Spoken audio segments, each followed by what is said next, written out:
process to manage, on the one hand, the automaticity of orders given to the ROK military versus the geopolitical flexibility that countries need when you are undertaking what could be acts of war. And this is a problem that every serious government person faces.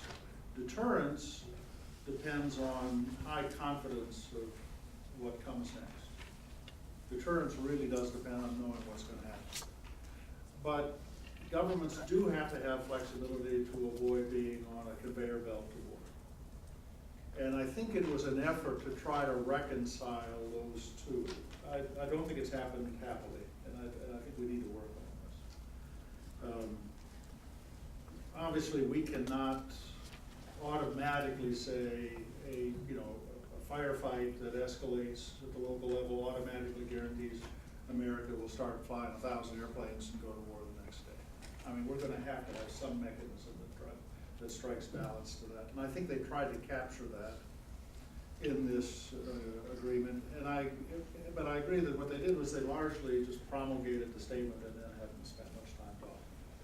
And that's been a problem. That's something we need to work on. Let me shift to this question about Camp Humphrey. I've been to Camp Humphrey, and it's pretty impressive. It's unbelievable, actually, what we're building down there. And I have never thought of it the way you just expressed it. The vulnerability. This was Bill's. Yeah, well, it's a very valid point. I mean, I have been more concerned, frankly, about the use of chemical weapons and the complexity that it poses when you have a single target like that. Because nuclear weapons, in the scale of things, whether you have one major base or 5 major bases, it isn't changing the dynamic that dramatically. Whereas chemical weapons, chemical weapons tend to, they're both terror weapons and they're also operationally restricted. Their footprint isn't so big, so actually one great big target makes it much more risk. I personally, that's worth rethinking, honestly. About, to be candid, a lot of this was directed by our ROK friends that were looking to develop a region and in many ways create that design that ended up in Camp Humphrey. And it also reflected the way in which our commitment to South Korea has evolved away from a ground army presence to an air reinforcement and indirect fire presence. But it is worth rethinking. On the issue of accompanied or unaccompanied tours, this is complicated, socially complicated. We're now a married army. Our officer corps is a married officer. And just to be candid, historically having unaccompanied tours led to rather primal instincts dominating some of our officers when they lived there for a year. Thank you. Okay. So this is an issue we have to sort Good out. question. General Chen, he is a retired Lieutenant General from Rat Army. Good. So you have something to say. Good. Sir, I cannot express how I enjoyed and appreciate your comments. I don't think the group truly can appreciate the insights that you have given. Not to insult all of you, but as a man who has been on the ground, let me just tell you that the counter-provocation plan that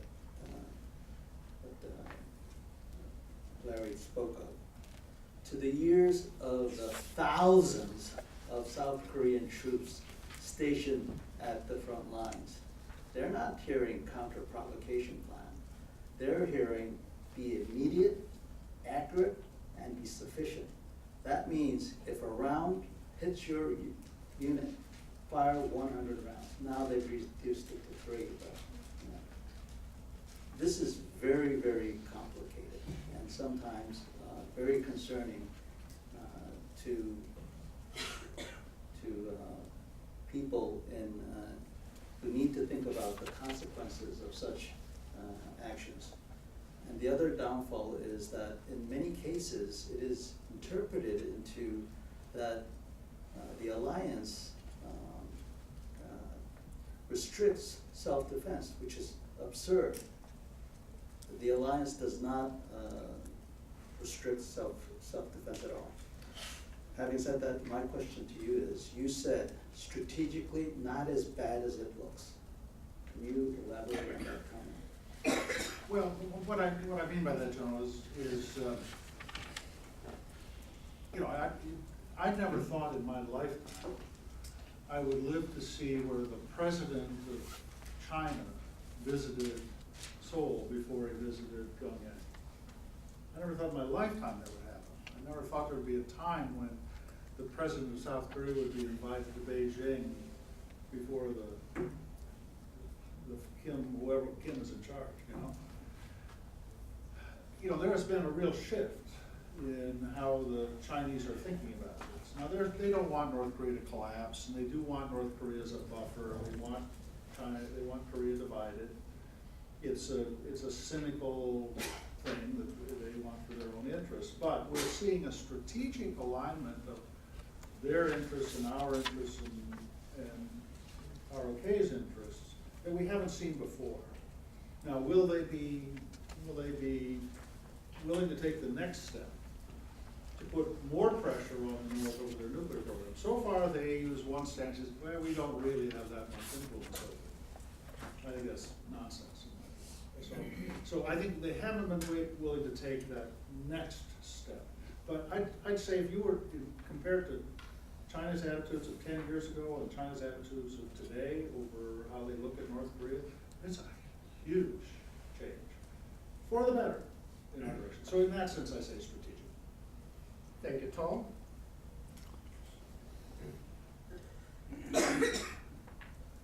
Yeah, I just want to make a couple of comments, and I will ask the speaker one question. I just read the joint statement coming out of the Pentagon a few days ago as a result of their consultative, what they call it, security consultative meeting, this defense minister meeting.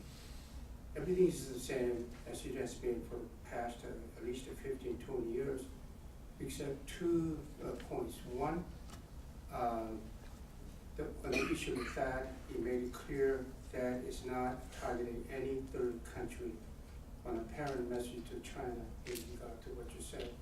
And then there is one clause, actually that was agreement among the 2+2 day before that the Pentagon meeting took place, was that to create a new committee, sort of a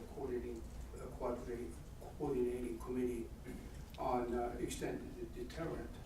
They did not specify what they were going to do. That said, I want to go back to a counter-publication agreement. Basic assumption upon which they come up to that agreement was that, according to Walter Sharp, a former commander of U.S. forces in Korea, was that everybody was concerned about possible escalation of the situation once we started counterattacking, as you pointed out. But Kim Jong-un would not be ready to go all-out war unless and until he is convinced that his doom days are numbered. And until then, he will not do that. The question is whether that assumption still holds today here in Washington. And last question was that, other than what you covered already, what specific recommendation you would have for the next incoming administration with regard to this policy on North Korea, and especially on North Korea nuclear program? And would you have any ideas going differently other than staying the course as Obama administration stayed on for the past more than 7.5 years and nothing done? Well,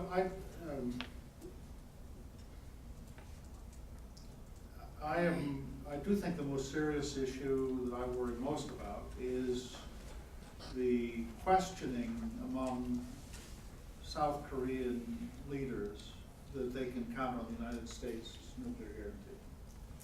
I'm most worried about that. And so I personally would support efforts that are designed to try to reassure South Korea that we will stand with them. You know, the big debate that occurred last week when the South Korean leadership was in town and we had the consultative agreement was, what more can America do to visibly demonstrate our nuclear guarantee? That was the issue on the table. And the ROK side was seeking a more visible presence on the ground of nuclear capability. And the US side said, no, we're not ready to do that. I think it's between those, we have to find something that's between those two spaces over the next year, in my view, if we're going to hold the confidence of the Korean leadership that our nuclear guarantee is valid. I have some ideas in that regard about what we could do. But then I bump up against the other problem, which is the more visible we are in demonstrating a nuclear guarantee on the ground in Korea, the more we ignite the progressive left in the next election to vote against us. Right? I mean, that's the dilemma. So we have to find a way to have a conversation with Korean elites, security establishment, foreign policy elites, that lets them know we take their concerns seriously and we're worried about it, and we are willing to have next steps. But not let this become a flashpoint in the election so America becomes the boogeyman, the issue. We've had that before. And I think we don't want that to get repeated. That's our central dilemma for the next year. And so I would love to tell, I mean, I know what I would do personally in personal preferences. I'd lean forward much more dramatically on showing the Koreans that our guarantee is legitimate and strong. But we have to modulate this, you know? In that connection, I was wondering whether you have any answer to the question of why Pentagon, Ashton Carter this time, did not accept the strong request from South Koreans, especially from Ministry of Defense, that they wanted the United States to keep or deploy some strategic assets such as one bombers and other assets to Korean Peninsula. Would you see in the same light? Well, I spent a couple of hours with Minister Ahn last Friday on this, and I know exactly what he wants. And he does want to see a tangible, real, on-the-ground demonstration of our nuclear guarantee. And in the abstract, personally, that's where I am too. That's what I would support too. But again, I have to say, we have to do something here that doesn't become, we don't become the issue in the next presidential election. Because there are a lot of Koreans who would like to say, I hosted, the leaders of the three parties about a month ago, and there's a strong strain inside some of the left parties that America's the problem. So I mean, you get the dilemma here. We got to work this. This isn't an easy thing to resolve. We have to be very thoughtful about how we do this. Because I take very seriously what you say. Should the United States be more concerned about stopping South Korea from going nuclear or denuclearizing nuclear? Well, I've had this conversation with friends in Korea as well. MJ Chung, for example, has been outspoken about that Korea should have its own nuclear deterrent. And my response to him is,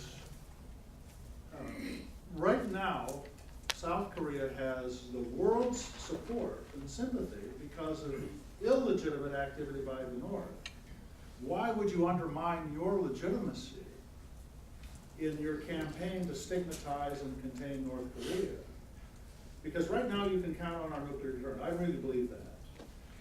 You know, if at some point it becomes clear that you can't count on our nuclear deterrent, it wouldn't take Korea long to have nuclear retaliatory capability. That's, you know, and especially that because we just agreed on a ballistic missile, program for South Korea. Do you think you convinced him, Jung Jun? No. Dennis, do you have a question? Speak up. Yes, thank you for the presentation. It sounded like the assumption here is Hillary Clinton will be the next president, but I didn't her say whole, that. well, just the whole focus on Asia. I read Kurt Campbell's book, The Pivot. I mean, that's certainly a Hillary issue. And then I would think the question of American commitment would not be a major issue, or the whole issue about nuclear, because that seemed to come from the other candidate. But anyway, my question or comment, reflecting more the younger generation, I talked to young people at Johns Hopkins. I have the Seattle contingent, my daughter and the millennials out in Seattle, who I talked to, who were Bernie Sanders supporters. The question I would have about is there's actually a fear among the millennials and Bernie Sanders voters that Hillary Clinton is actually too much of a hawk, that she would be too willing to get engaged personally with Putin because what he's done